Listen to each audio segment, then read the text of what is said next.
Okay, so this time we're talking about physical development in late adulthood. And just to remind you, late adulthood is from about age 60 until the end of the lifespan. I want you to think for a second about some of the stereotypes and unpopular images of old age. Feel free to use the clip art as a hint. Right, so some of the stereotypes are that older individuals are feeble, they're senile, they're sick, they're no longer able to learn, etc. And what's interesting is that these stereotypes don't really map onto how older individuals feel about their own quality of life and, in turn, what they are actually capable of doing in late adulthood. Now, we've talked before about development being sort of a balance of gains and losses, of gains and declines. Now, in old age, this is still true, although there is a shift in the balance, so that older individuals are losing a bit more. They are seeing a bit more decline than they are seeing in terms of gains. Okay?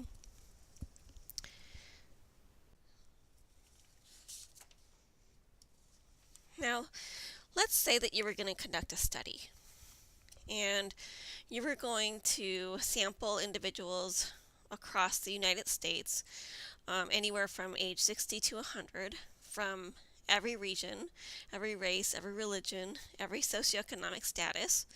You were going to exclude people who are currently in hospitals and nursing homes. Okay? And you're going to ask them just simply, overall, how satisfied are you with your life? What would you predict in terms of the percentage of your sample that would say that they're completely satisfied, very satisfied, etc.? Take a second to jot down some percentages that you think might fall in these different categories.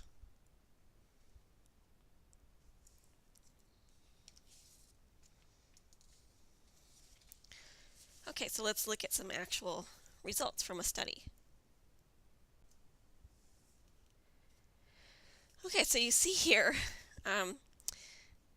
largely people in late adulthood are pretty satisfied with their lives, right? So much more than 50% are either completely satisfied or very satisfied, according to this study. And actually, many other studies have shown very similar results, so this is not something that's particular to this particular study that was done. And you see that very few are either not satisfied, either not very satisfied or not at all satisfied. Okay, now in this study, 62% of the sample had two or more chronic conditions, something like high blood pressure, arthritis, etc. So it's not as though they were a perfectly healthy sample. They were experiencing some health problems and still were very satisfied with their lives. And only 15% of the sample said that their health limited them a great deal. Now, what about those nursing home and hospital individuals that we left out this time around? Well, the truth is that there isn't a large portion of the older population in these kinds of institutions. It's estimated that in the United States, only about 1 in 20 older adults is institutionalized, and there is no nation that has more than 10% of its older population in an institution like a hospital or a nursing home. Also, sometimes when an older adult ends up in a nursing home situation, it's usually a temporary situation. So they might stay there for less than a year as they recover from some illness or injury, and then they return back to community living. And those who are in nursing homes or in hospitals, actually their numbers look kind of like this, where many of them are quite satisfied with their lives. So it's really interesting because we have such negative stereotypes about late adulthood, and yet when you ask the individuals themselves, they feel like they're doing quite well. So one thing that we have to be concerned about is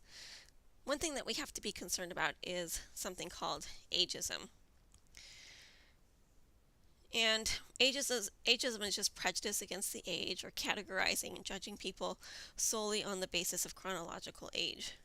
Now, older adults are not the only age group subject to ageism. What's another age group that you can think of that's subject to ageism? If you said adolescence, then you're thinking what I'm thinking. So both of these age groups do experience some of this. However, it tends to be a bit more serious when we're talking about late adulthood because ageism might permit policies and attitudes that would discourage the elderly from participating in the workforce, perhaps participating in social activities, and it could actually contribute to an increase in isolation of the older individual.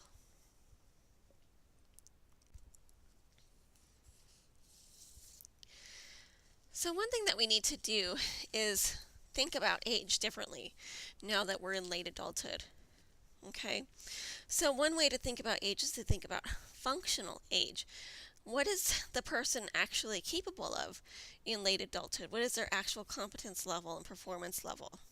Okay, so that's one way to think about it.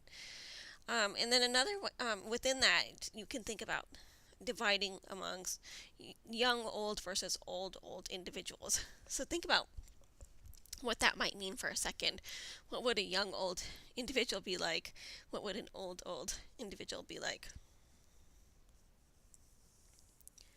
Right, so a young, old individual would be someone that is in late adulthood chronologically, but they're still very healthy, they're financially secure, they're very involved in the life of their families and communities, maybe even still working, right? And then an old individual might be someone who is also in late adulthood chronologically, but is maybe suffering from some physical, mental, or social deficits.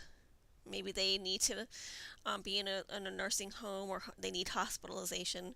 And if you think about it, it is possible for, let's say, an 80-year-old to be a young, old individual. And you might know of examples in your own lives of people like that. And it's also possible for someone that is 65 to be an old. So there's a huge range in terms of how people age in late adulthood. Another way to think about aging is to think about primary versus secondary aging. Primary aging is the kind of aging that is universal, meaning that every member of the species is going to show these signs of aging. It's typically irreversible physical change that just occurs to human beings as we get older. Okay? And then secondary aging is more of sort of the specific physical illnesses or conditions that, yes, they're more common in late adulthood, but you might see more variance from person to person, and it's going to be something that's influenced by not only your genes, but also your lifestyle, your habits, other kinds of influences, right? So not everyone gets arthritis, for instance, in late adulthood, and that would be an example of secondary aging.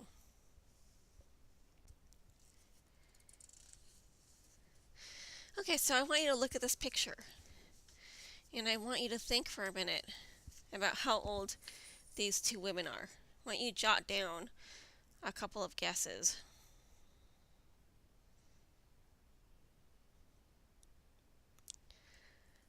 Are these two women the same age?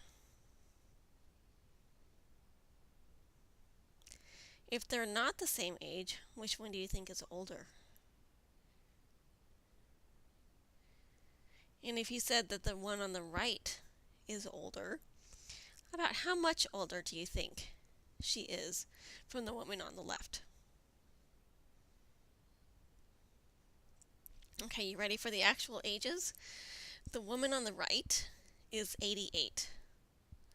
The woman on the left is 65 years old. Okay, so these two women, they really don't look that different from one another. Excuse me, but their chronological age difference spans nearly a quarter of a century. So it can be really problematic to guess the ages of older people on the basis of appearance alone. People really age biologically at different rates. Okay? So that's one thing to keep in mind.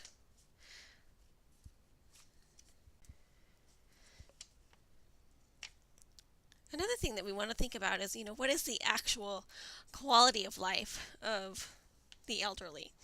And so this is the percentage of Americans by age that need assistance with everyday activities. And everyday activities would be things like shopping, meal preparation, etc. So what do you notice from this chart?